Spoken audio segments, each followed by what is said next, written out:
Hello, it's me. Today we are revisiting 1965. This is a series where we look at one song every week from this extraordinary year in music history, and you can find more information about this series below. This week's song is Anthem of Modern Heartbreak by Jessie Murph. In my opinion, this is one of the best songs of 1965, if not the best. It's certainly one of the most covered and sampled songs of the era, which says something. A few years ago, I did a video covering some of those covers, and you can find that link below. So what's the story behind the original? In a lot of ways, the basic chords and structure of this song are simple. The lyrics are cryptic and open to interpretation, but powerful all the same. The vocals are tender. The arrangement is sparse, yet dramatic, with a great sax solo by Tom Scott, who was a first-call studio musician in LA during this era. And then there's the production.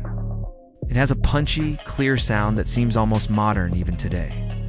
Which is no surprise, considering the chief engineer on the recording was none other than the legendary Larry Walsh. So let's delve into this song and see why it matters. Before I get into the details of this song, I want to say thanks for your support. If you like this series and you haven't done so already, please consider supporting to help keep this series going. Thanks. So Jessica Murphy, born in New Orleans in 1938, went by Jessie later in life. She began performing in church as a child, and then honed her craft in the clubs of New Orleans before moving to Los Angeles around 1962 or 1963. By the mid-60s, she was a regular performer at the Ash Grove, a popular folk music club in Hollywood. At this time, the Ash Grove was owned by music publisher Kim Fowley, who would later become famous for managing the Runaways, among other things. He had an incredible roster of singer-songwriters performing at the club, including Judy Collins, Mama Cass Elliot, John Stewart from the Kingston Trio, and many others.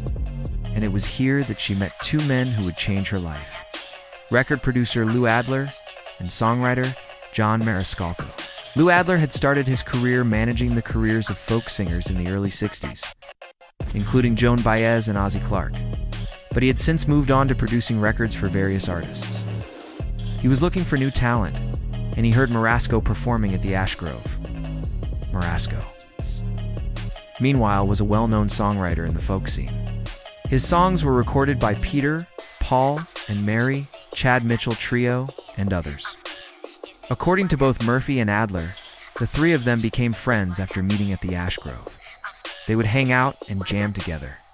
In the summer of 1965, while working on an album with folk singer Mama Cass Elliot, Morasco wrote Anthem of a Modern Heartbreak. Originally titled Sad, Strange, and Beautiful, Morasco said that the initial inspiration for the song came when he saw a couple holding hands on a bench in Golden Gate Park in San Francisco. According to Murphy, though, she was the true inspiration for the song. He just didn't know it. In fact, he didn't realize it until decades later. She was the first to record it in September of 1965 for her debut album, cryptic but powerful lyrics. The title of Murphy's album is pretty fitting given the lyrics of this song, which are indeed cryptic and open to interpretation.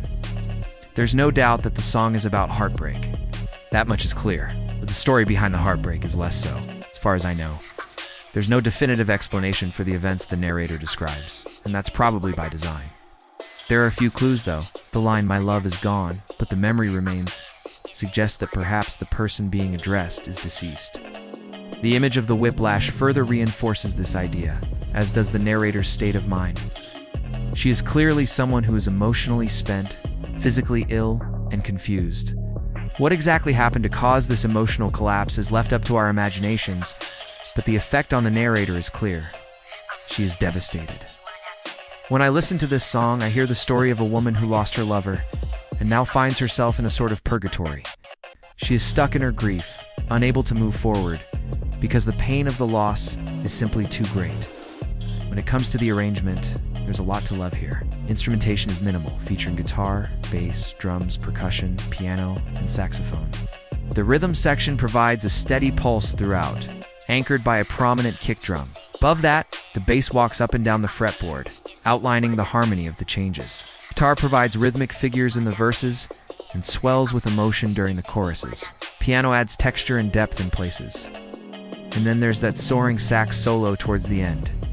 This arrangement is the product of a long jam session between the musicians involved. Here's what Adler had to say about it. We went into the studio without any preconceived ideas. We just cut loose and jammed. It was exciting and spontaneous, and that's what makes it special. Tom Scott, the sax player, remembers it a little differently. He claims that Adler told him to play the same part over and over again for 45 minutes. So take that for what you will. Regardless, the arrangement is excellent. The vocals are also fantastic.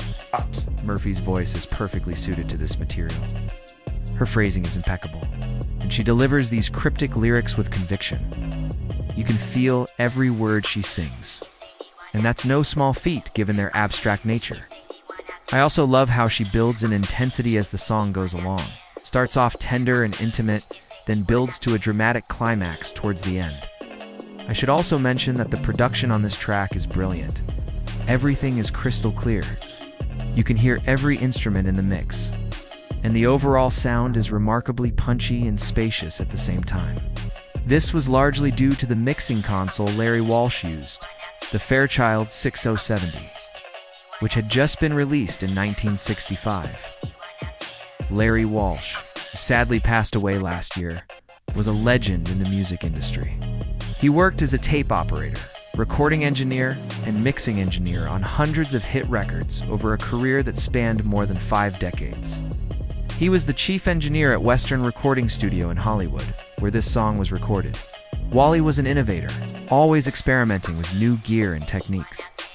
And his work on this song is a perfect example of his genius.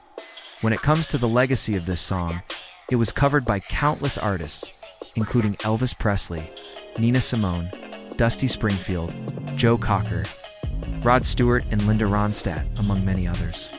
Most famously, it was covered by Johnny Cash in 1969. Cash's version peaked at number 11 on the Billboard Hot 100 and is arguably the second best-known version after Murphy's. It's interesting to compare the two versions side by side. Both are great, but they have very different vibes. Cash brings a driving energy to his version that wasn't present in the original.